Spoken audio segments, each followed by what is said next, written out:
Le quatrième épisode des coulisses de l'entraînement. Ici Carl Constant, votre animateur. On a un invité spécial aujourd'hui, M. Sébastien Gonzalez, massothérapeute. Salut. Comment vas-tu, Gonzalez?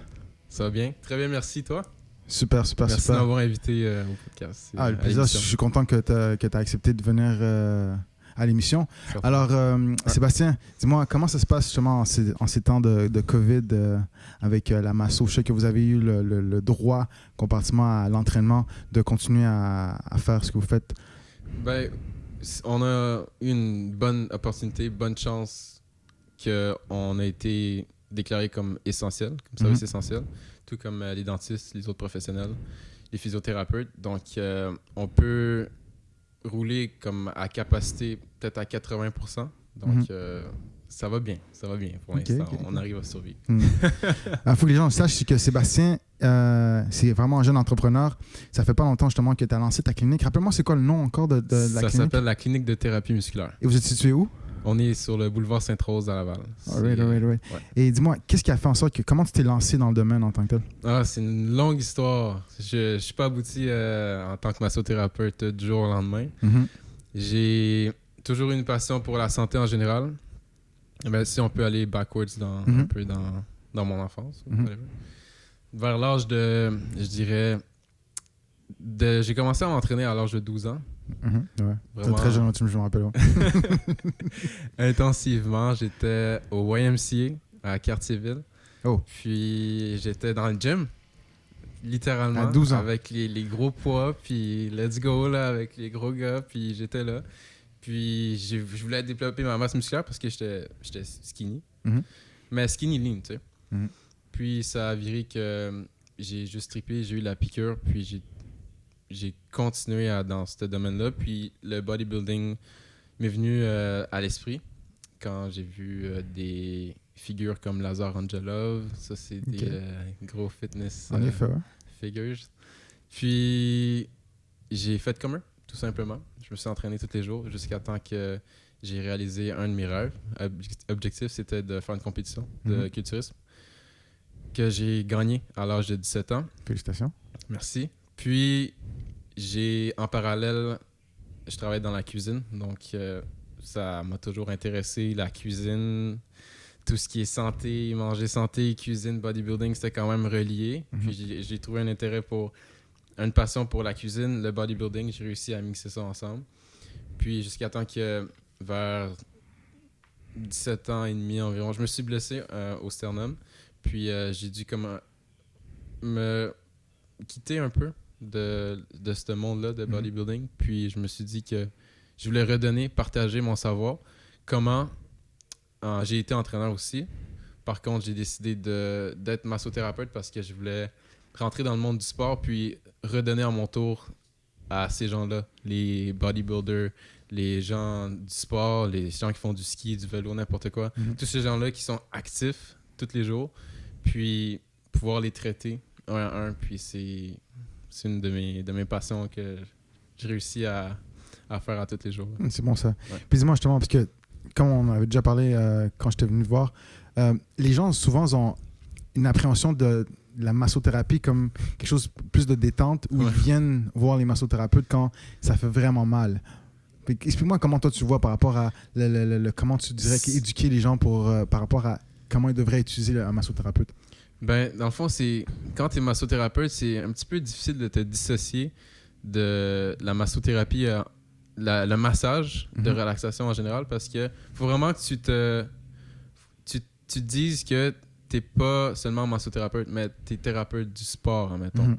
Donc, c'est vraiment deux mondes différents. Donc, pour des gens qui veulent la relaxation, donc juste relaxer en tant que tel, donc un massage au spa finlandais avec des cocombes sur les yeux, c'est l'idéal, tu sais. Mais pour un massage sportif, deep tissue, c'est ce qui est notre spécialisation à la clinique, tu dois aller voir un kinésithérapeute. Dans le fond, c'est ma spécialisation. Puis c'est là où est-ce que le monde du sport dans le domaine du massage vient se faire. Puis pour monsieur, madame, tout le monde, comment tu peux les aider dans ce cas-ci? À la clinique, admettons? Oui, à la clinique, ouais. Ben, c'est sûr notre clientèle, c'est la clientèle sportive. Puis on vise aussi la clientèle un peu de type bureau. Donc, ceux qui ont une mauvaise posture au bureau, on voit souvent ça sur Instagram, genre Toujours assis devant son ordinateur. Ouais, comme ça. Comme si moi aussi, j'étais toujours comme ça, tu sais. J'ai de la difficulté moi-même aussi à avoir une bonne posture, tu sais, c'est difficile. Il faut travailler les rhomboïdes, les muscles du dos, whatever. Mais pour répondre à ta question, la clientèle qu'on vise à la clinique, c'est des gens sportifs, des gens qui font attention à soi. Des gens qui sont actifs, puis qui ont juste une première vue de leur corps comme étant quelque chose, leur fuel, genre, tous les jours, ils se lèvent puis ils se disent, genre, OK, je vais faire attention à moi, puis je vais juste comme... Ça va m'aider à continuer. Parce que pour continuer, il faut prendre soin de soi, tu sais. Absolument, absolument. Yeah. Puis tu dis quelque chose de super important, parce que, tu sais, auparavant, quand j'étais entraîneur, je le répète toujours à mes clients, c'est que je comparais le corps humain à une machine. Les gens ont souvent une tendance à investir beaucoup plus d'argent sur nettoyer ta voiture, aller chez le mécanicien, puis faire l'entretien de ta voiture, la mécanique. Mais on oublie que notre corps en tant que tel, c'est la partie, c'est notre véhicule qui nous permet d'aller de l'avant puis de fonctionner on a day-to-day base. Puis ce côté d'investir en soi, c'est qu'on dirait que la société oublie que c'est la première chose que tu devrais faire à la place de mettre de l'argent sur des choses qui sont, si on veut, un peu plus futiles. Donc, comment toi tu vois par rapport à cet aspect-là? Ben, investir en soi, oui, c'est très, très, très important. Puis, tu faisais référence à y mettre plus de temps à genre, prendre soin de leur voiture. Which is true, genre, littéralement. Mais pas pour tout le monde. En effet, mais c'est sûr que les sportifs, c'est différent. Mais ouais. si on parle de... Les sportifs, je pense que, comme tu le sais, comme c'est ta clientèle de base, eux, c'est leur métier. Donc, par défaut, s'ils ne prennent pas soin d'eux, ils ne vont pas pouvoir performer dans leur sport respectif. Tandis Exactement. Que monsieur, madame, tout le monde qui, maintenant, a un job de bureau, n'a pas vraiment... oublie cet aspect-là parce que c'est plus vraiment... C'est pas son gagne-pain. Exactement. Donc, il y a comme une optique qui est différente, puis l'intention aussi est différente là-dessus. Exactement. Puis toi, comment tu pourrais aller comme... C'est quoi le message que tu donnerais, que tu enverrais à monsieur et tout le monde par rapport à de prendre conscience de cet aspect-là? De prendre soin de soi, dans le fond. Ouais. Je dirais que... Ben, je reviens un peu à la phrase de... Pour consommer, il faut prendre soin de soi aussi. Mais la balance. Tu sais, quand tu fais trop de quelque chose, comme n'importe quel sportif ou n'importe quelle personne, quand tu manges trop de chips, quand tu t'entraînes trop, tu overtrain, quand tu fais quelque chose en excès et tu n'as pas de balance, tu débalances, justement. Donc, ce qui arrive, c'est que tu vas get injured, genre tu vas te blesser, ou tu vas juste comme vraiment dérailler du chemin complètement. Donc, pour monsieur, madame, tout le monde, c'est vraiment juste, je pense, une question de balance, puis c'est juste de prendre soin de soi, c'est tout. C'est aussi simple que ça. Puis, en massothérapie, c'est quoi qui t'intrigue? C'est quoi que t'aimes dans ce domaine-là en tant que tel? Le fait d'avoir un moment avec la personne, c'est un peu un moment de... Je dis que je fais pas de relaxation, mais au début, tu sais, il faut rentrer un peu... Il y a certaines couches, c'est comme les muscles, comme on avait vu la dernière fois, tu sais. Les muscles, c'est comme des portes.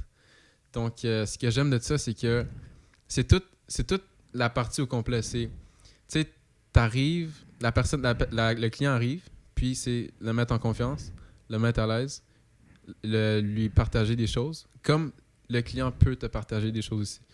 Tu peux apprendre de n'importe quelle personne. Absolument. Donc, ce que j'aime, c'est que j'apprends de mes clients et mes clients apprennent de moi aussi.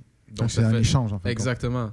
So, ça fait de moi quelqu'un qui peut apprendre des choses littéralement tous les jours. So, si je peux apprendre avec un client qui est venu avec une certaine pathologie, ben lui, il va m'apprendre sur une partie de son métier qui, admettons, c'est la photographie. Tu sais, je peux apprendre que lui a réussi à faire telle chose de telle manière en photographie que moi, je ne savais pas comment. Ou admettons que ça m'a aidé pour faire telle chose à mon côté personnel, tu sais. So, ça peut être n'importe quoi, littéralement. Donc, j'apprends tout le temps avec les clients, puis eux aussi, ils apprennent. Donc, c'est ça que je trouve cool, le côté d'apprendre. Genre, je suis un étudiant un peu perpétuel. J'adore apprendre. J'adore apprendre. C'est bon, ça, on est pareil là-dessus. Justement, chez toi, c'est de où vient ce feu sacré de toujours vouloir apprendre, puis de continuellement apprendre d'autres personnes, puis de continuer dans... Parce qu'on sait rien.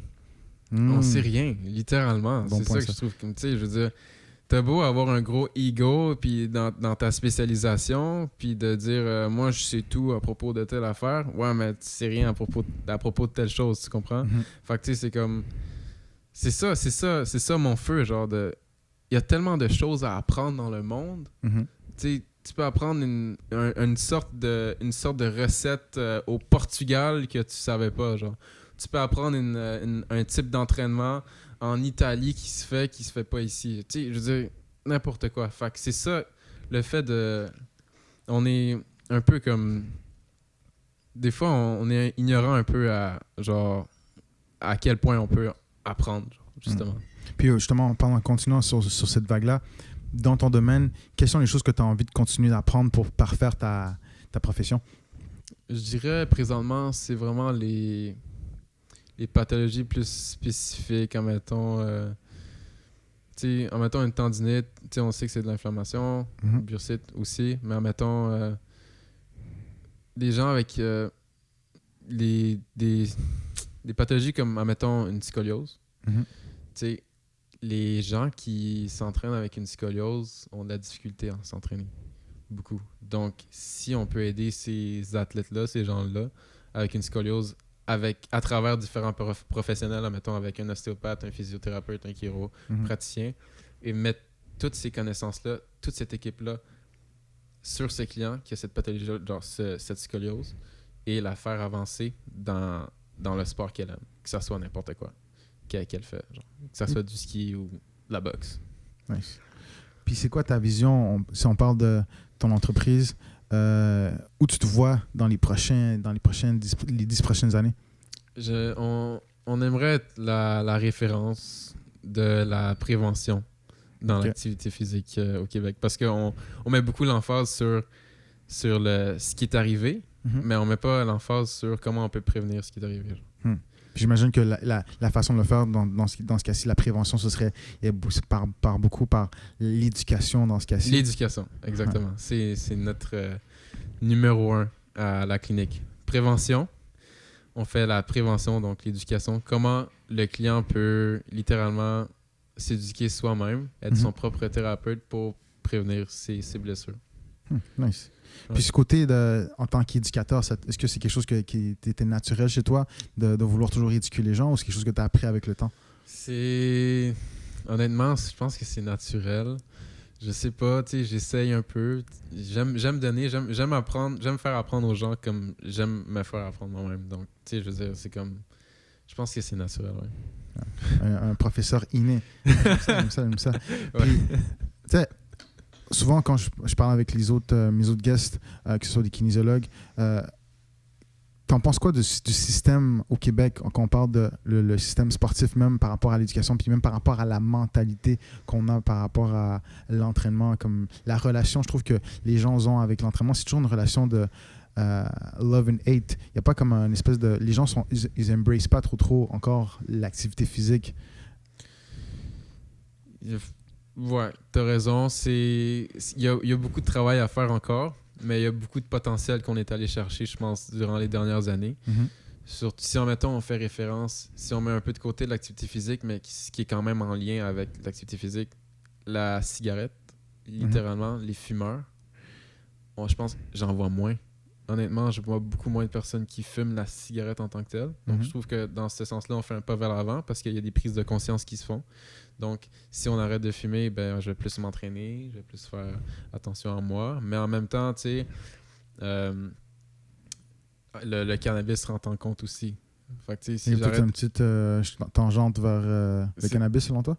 Ben, c'est parce que si tu arrêtes de fumer, des fois, t'as plus tendance à aller vers le cannabis, tu comprends? Fait que là, ça t'amène dans un état de genre slow.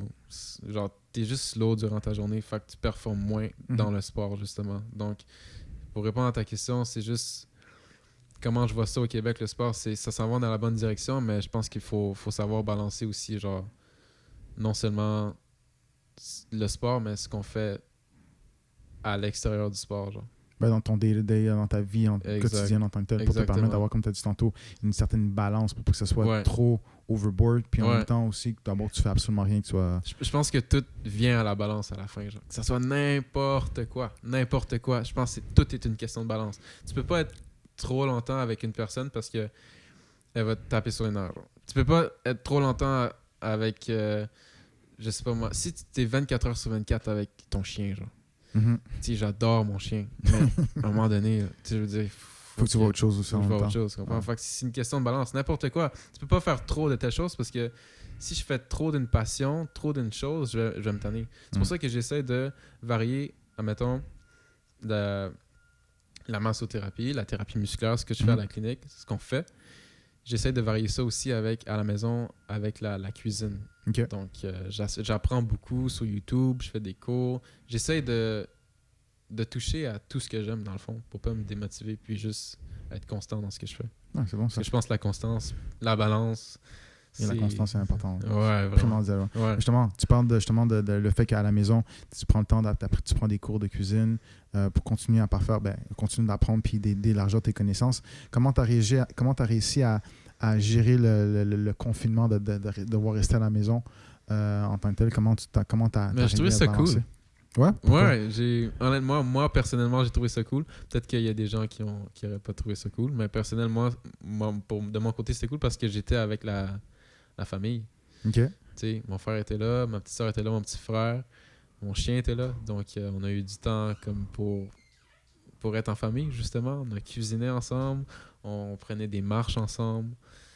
On était tous ensemble. Donc, c'était aussi un moment de réflexion pour moi sur ce que je voulais faire. Puis, ça m'a juste vraiment remis sur les rails. Ça a juste été bénéfique pour moi, honnêtement, la COVID, malgré qu'il y a eu beaucoup d'effets négatifs dans le monde, tu sais, la COVID. Mais de mon côté, tu sais, c'est sûr, c'est venu m'affecter des fois au plan émotionnel. Mais je pense que c'est venu chercher une partie de moi qui est meilleure qu'avant. Puis justement, dans la partie où tu me parles t'as pris le temps de réfléchir un peu plus, puis j'imagine que auparavant, après COVID, tout le monde était toujours dans un rush de toujours courir à gauche, à droite. Ouais. Ça t'a permis de réfléchir à quoi exactement, si c'est pas trop indiscret? Ça m'a permis de réfléchir à quel point on passe tellement de temps à l'emploi. Oh my God. Parce que j'étais à l'emploi avant la COVID. J'étais dans un restaurant. Puis je me suis dit, oh my God, on passe tellement de temps dans les jobs. Genre, au travail, ouais. Oh my God, c'est incroyable. Tu te lèves le matin, puis comme tu t'habilles, tu te prépares. Il faut que tu aimes ta job pour faire ça, honnêtement. Pour te lever le matin, t'habiller, te préparer. Pour les femmes, se maquiller, se mettre belle, se mettre en forme, prendre son café. Puis juste être comme illuminé, pétillante. Puis d'arriver là, puis essayer de donner son 100% au travail, à l'emploi. Et de finir l'emploi à 5 heures, 6 heures, 7 heures, dépendamment de ton shift. D'avoir tout donné ton jus pour qu'à la fin, tu sais, il est 5 heures, 6 heures, 7 heures le soir. Tu sais, c'est comme, il fait noir, tu sais, j'ai manqué la journée complète. Tu sais, j'étais à la maison j'étais en emploi, excuse-moi, toute la journée. Fait que tu sais, c'est comme, OK, j'ai manqué une partie de la journée, là. T'as manqué ta journée au complet dans les T'as manqué ta journée au complet, là, tu sais. Fait que tu sais, c'est comme, ce qui m'a permis la COVID, c'est vraiment genre, OK, j'ai du temps libre. Tu sais, c'est comme, je peux aller marcher. Je peux aller passer du temps avec mon chien. Je peux cuisiner. Tout ce qu'un humain devrait faire. Tous les jours. On manque, on fait compte. C'est comme si on manquerait l'essentiel de l'essence de la vie en tant que telle. L'essence de la vie, l'aventure. Tu sais, on passe. C'est pas vrai que tu travailles seulement 40 heures semaine, tu sais. Tu fais plus que ça. Tu te lèves le matin puis tu te prépares. C'est des heures qui sont pas payées. Puis en effet, le temps de partir au travail, le temps de revenir au travail. Ça fait 50 heures au bout de la semaine, tu sais. Je veux dire, ça tout dépend de t'habites où, évidemment. C'est ça, exactement. Mais tu sais, ça en fait des heures. Fait que j'espère, pour les gens qui écoutent, que vous aimez votre travail parce que c'est une partie de votre journée. De votre vie en tant que vie que vous donnez à votre employeur.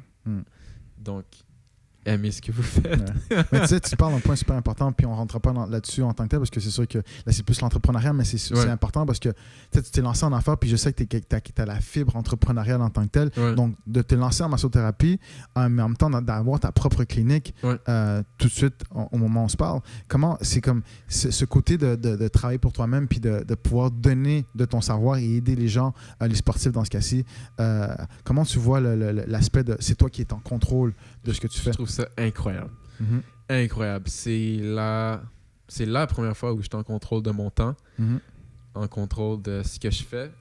Puis j'ai énormément d'apprentissage à faire encore dans le côté entrepreneurial, dans le côté de comment je vais faire un anglicisme, dans comment je vais manage mon schedule, dans comment gérer ton ouais, c'est ça. Tu sais, c'est comme j'ai beaucoup d'apprentissage à faire encore, donc je suis encore en apprentissage sur ce volet-là.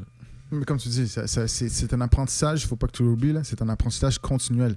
Ouais. Au moment où je pense que le moment où tu penses que tu sais tout, comme tu l'as dit, c'est là où tu commences à dégringoler.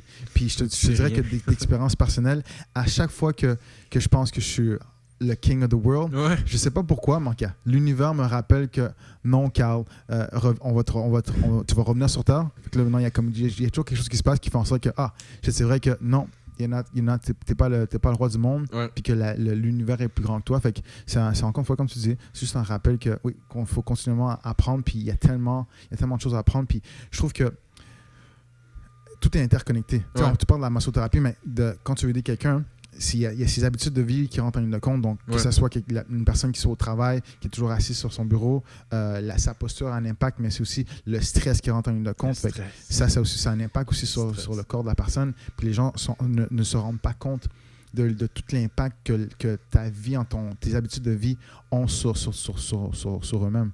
Ouais. Donc, littéralement, le stress, tu touches un volet qui est juste incroyable. Le stress, c'est comme... Le stress tue. Littéralement, le stress te vient purger, là. Ça prend tellement de temps. Parce que le stress, quand tu stresses, tu penses, tu sais. Tu penses à quelque chose. Puis si tu penses tout le temps, puis tu penses à quelque chose qui est stressant, tu vas juste toujours être stressé, là. Tu sais, je veux dire, c'est comme... Le stress, c'est genre... C'est poche, là. Tu sais, c'est comme, faut apprendre à dire tranquille, là. Tranquille. Tranquille. Puis toi, comment tu arrives à gérer le stress de ton côté? Je sais pas. Non? Je sais pas, pour vrai. J'essaie de vivre dans le moment présent, man. Pour vrai, si je me visualise dans 4-5 heures dans ma journée, c'est trop loin pour moi, là. OK. Faut que je me visualise maximum 30 minutes, genre comme, tu sais, dans ce que je vais faire les prochaines 30 minutes, là. C'est sûr que j'ai le schedule qu'il faut respecter, mais comme, faut que je sois dans le moment présent, là, parce que sinon, ça marche pas. Fait que c'est un de mes trucs pour moi d'être moins stressé, d'être dans le moment présent et puis de dire, genre, encore, tranquille, là. Ouais. OK, mais justement, comment tu arrives concrètement à être dans le moment présent? Exemple, là, maintenant, on est en train de se parler. Fait que là, c'est sûr que je suis pas en train de penser à qu'est-ce que je vais manger pour souper ou demain, qu'est-ce que je vais faire. Mais des fois, même de mon côté, je le dis souvent à le monde, c'est que moi, je suis quelqu'un qui pense, énormément. Ouais. Puis c'est une problématique de ma personne, c'est que je suis toujours comme dans un an, dans 2 ans, dans 10 ans. Puis souvent, les gens m'ont souvent rappelé que, Carl, can you be in the moment? Oui. C'est important d'avoir des objectifs, des buts, en termes d'être dans le futur, genre, mais comme, je pense pas qu'il faut avoir des buts de comme dans 10 ans, comme, je pense des buts de maximum 2 ans, 3 ans, je pense que c'est parce que ça change, tu sais. Après 1 an, peut-être que tes objectifs, tes buts auront changé, tu comprends? Ils ne seront pas les mêmes parce que tu auras rencontré telle personne, puis tu auras fait telle chose, puis ça t'aura apporté ailleurs, tu sais. Fait que moi, mon truc, c'est juste comme... je me dis, oui, il faut avoir des buts, des objectifs, mais pour être dans le moment présent, des fois, je marche, mon chien, puis je suis juste comme, OK, je vais lâcher mon sel, puis je vais focus sur un point, admettons, pendant comme 3-4 secondes, puis je suis juste genre, OK... Mettons, je regarde une branche d'arbre, puis je suis comme, OK, je suis là, je suis devant la branche d'arbre, puis il y a d'autres arbres, là, puis je suis dans la rue, puis comme, je suis là. Je suis pas ailleurs, je suis avec mon chien, je promène mon chien. Tu comprends? Fait que tu sais, c'est comme, Moment présent. Qui est juste vraiment analyser qu'est-ce qui se passe, qu'est-ce qui est devant toi. Qu'est-ce qui se passe alentour de toi? Ouais, se ressentir tout ton environnement en tant que tel. Exactement. Ouais, c'est un bon point, ça, je vais prendre ça en application. c'est bon. Mais j'avoue que je le fais juste comme plus à l'entraînement. Quand je m'entraîne, ça me permet vraiment d'être dans le moment. Quand tu t'entraînes, comme tu sais, là, tu peux pas penser à dans 2 minutes. Là, c'est maintenant, parce que l'exercice te demande toute ton énergie. Donc bench press, là. T'as pas le choix. Mais justement, si on parle de la massothérapie, les gens peut-être ne le savent pas, mais c'est quand même un art qui existe depuis très très longtemps. C'est pas la massothérapie suédoise que les gens pensent que ça fait comme quelques années qui est all-in. Ouais. Mais c'est depuis que l'homme est l'homme que c'est un art, comme je disais tantôt. C'est un exercice que les gens font depuis très longtemps pour vraiment aider à la récupération, puis comme tu dis tantôt, à la prévention. Toi, où tu penses que la massothérapie s'en va par rapport à son domaine en tant que tel dans les prochaines années? Dans une très bonne lignée. Dans quelle ligne exactement? Je pense que, surtout avec... On l'a vu avec la COVID, à quel point il y a des gens qui ont commencé à prendre soin d'eux. Ils se sont rendus compte que, OK, marcher, c'est cool. Prendre soin de soi, c'est cool. Puis comme, ça fait du bien. Puis ça me permet de progresser puis d'avancer. Donc, non seulement juste la massothérapie, mais quelconque professionnel de la santé, quelconque physiothérapeute, n'importe quoi. Que tu ailles voir n'importe qui, tant que tu prends soin de soi, je pense que les gens vont aller, surtout au Québec, s'en vont dans la bonne direction. La bonne direction, voilà. C'est bon ça. Puis, je sais que comme vous avez un ordre, fait que c'est sûr que c'est différent. Il ne peut pas trop avoir pas de charlatan en tant que tel qui peut se prénommer, se déclarer massothérapeute, sinon il va se faire taper ses doigts. Comment tu trouves que par rapport à la fédération, l'ordre des massothérapeutes, comment tu la trouves? On n'a pas d'ordre de massothérapeute. Mais genre de la fédération de massothérapeutes plutôt. Ben, ta question, ce serait plus quoi? Comment tu trouves comment la gestion est faite? Comment tu la trouves comme la gestion pour Parce qu'on a un peu bon, le hic dans massage, massothérapie, c'est les massages de type sexuel, genre. OK. Tu comprends? C'est quoi le mot déjà? C'est massage érotique, je pense? Ouais, okay. C'est ça, exactement. On se fait un peu comme tirer, puis on voir un peu comme... Parce que pour les gens qui se sont jamais fait masser, quand tu dis « je vais aller voir un massothérapeute », il y en a qui peuvent avoir une vue de massage érotique. OK, donc il y a une mauvaise connotation qui vient avec. Exactement. Tu t'es sous des draps, le thérapeute... Puis il y a tellement de choses qui sont passées avec des thérapeutes envers le client qui fait en sorte que comme le métier a été un peu genre vu comme étant soit des massages érotiques ou de type comme sexuel, comme whatever. Fait que c'est pour ça que moi, honnêtement, je donne un conseil aux gens qui veulent un massage de relaxation, comme soit vous avez votre bon thérapeute que vous allez voir habituellement, ou soit aller dans un spa. Parce qu'au moins, c'est plus légiféré. Ouais, littéralement. Parce que si tu vas voir sur Kijiji, t'écris whatever, je cherche un massothérapeute, tu risques de pas tomber sur un bon massothérapeute. Ah ouais? Ouais. Au moins, au pire, c'est mieux d'avoir des références des gens de notre entourage pour nous permettre d'avoir... littéralement, ouais. D'avoir un professionnel en tant que... Puis je trouve, honnêtement, payer le prix du masso. Honnêtement. Genre, si le masso, il dit, whatever, on charge tant, c'est tant. C'est pas négocier le prix d'un massothérapeute parce que c'est du temps qui vous est non seulement alloué, mais c'est du temps du thérapeute aussi. Donc, c'est important. Je parle de prix parce que je trouve que c'est important de ne pas voir le prix comme un obstacle quand tu vas voir un thérapeute. C'est parce que tu dois voir le prix comme étant un investissement dans toi. Littéralement, du self-care.